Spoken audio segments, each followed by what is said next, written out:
Hello, everyone. Welcome to this episode of Placement Talks. I'm Shreya, and today I'm here with Sagar Pandey, who has been placed in American Express. Hi, Sagar. It's great to have you here with us today. To start this off, let's have an introduction about yourself and about the company that you've been placed in. Hi Shreya, thank you for having me today. So I am Sagar Pandey. Currently, I'm in my fourth year of engineering, doing my bachelor's degree in computer science and having an aggregate GPA of 9.07. So recently, I have been placed in American Express, which is a multinational financial services corporation, and in that, I have been placed as a analyst intern, and I will be joining in January 2022.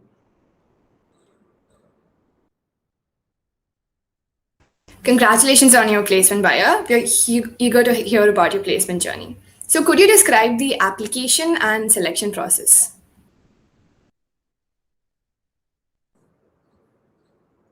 Yeah, so the application process was fairly straightforward. It was kind of a off-campus placement. So the American Express didn't visit it just VIT only. It has shortlisted some 13 to 15 colleges and cumulatively did the placement drive over there. So the first round was an online hackathon round, which ran for 5 hours from 9 p.m. to 2 a.m. And it had some 4 to 5 questions. So we were supposed to solve them. And later on, we have personal interviews that range over 2 to 3 rounds.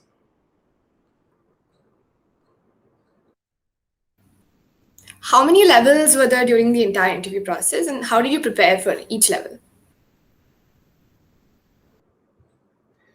So, cumulatively speaking, there were 4 rounds in total for me. The first one was the online coding round that took place over the HackerRank platform. And then I had personal interviews that were 2 technical rounds, and one was the final HR come managerial round. As for the preparation part, I had done my preparation via a lot of sites consisting of GFG, interview bit, lead code, and CSCS problem set, as well as I started HackerRank in the first stage of my coding life.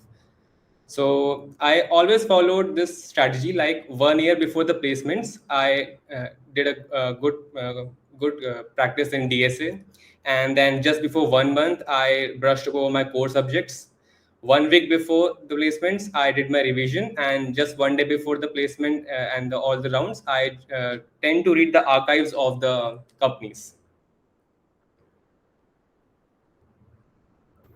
That was super informative. So you mentioned the technical round. So could you tell us more about the type of questions and topics that were covered in this round? Yeah, so for in the technical rounds, we have mainly CS core fundamentals regarding the operating systems, database managements, and computer networks. I was also given to write some SQL queries depending upon the database given to me.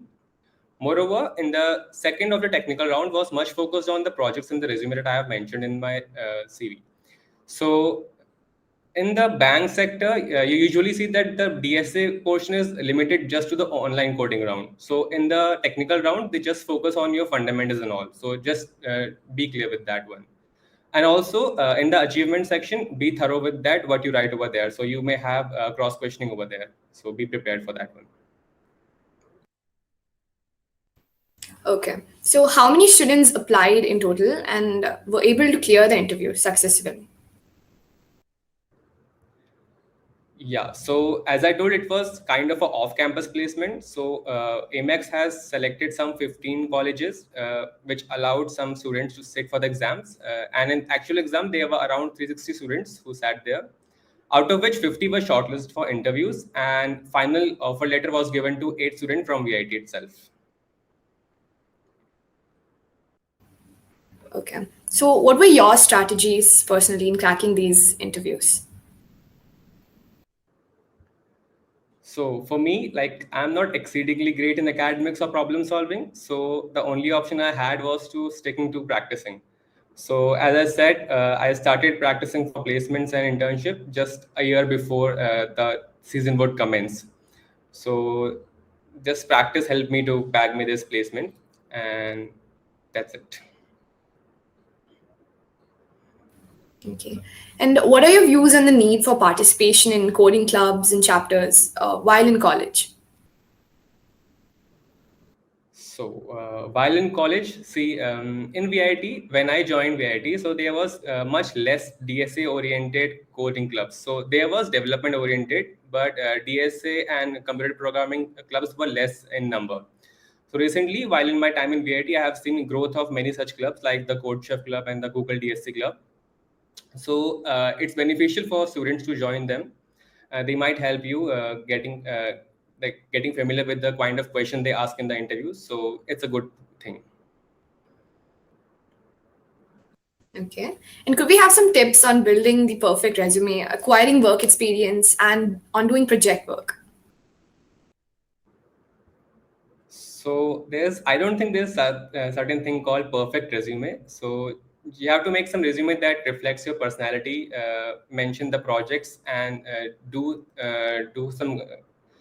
some research work about what the company you are applying for is, what are the clients that it possesses, and make sure your projects go in sync with your certificates, and just follow a standardized resume format. Just don't go with the funky formats. And lastly, I would like to say that just consult your seniors regarding what are your some caveats in your resume and how can you make it more charming. And yeah, that's it. Okay.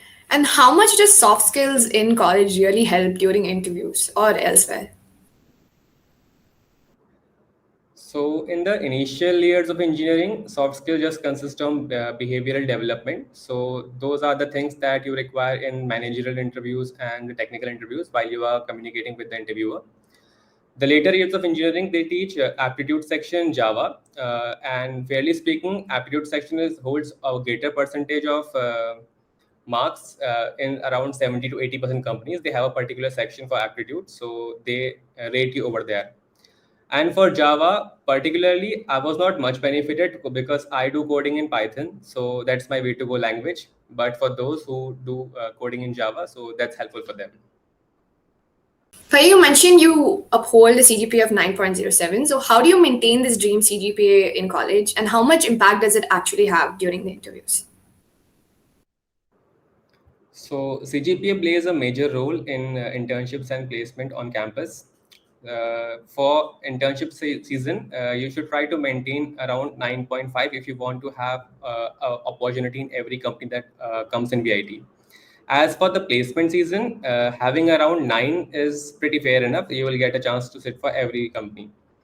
And regarding how to maintain the CGPA, there's no rocket science in here. Just pay attention in class and maintain proper notes. That would do the thing. Okay.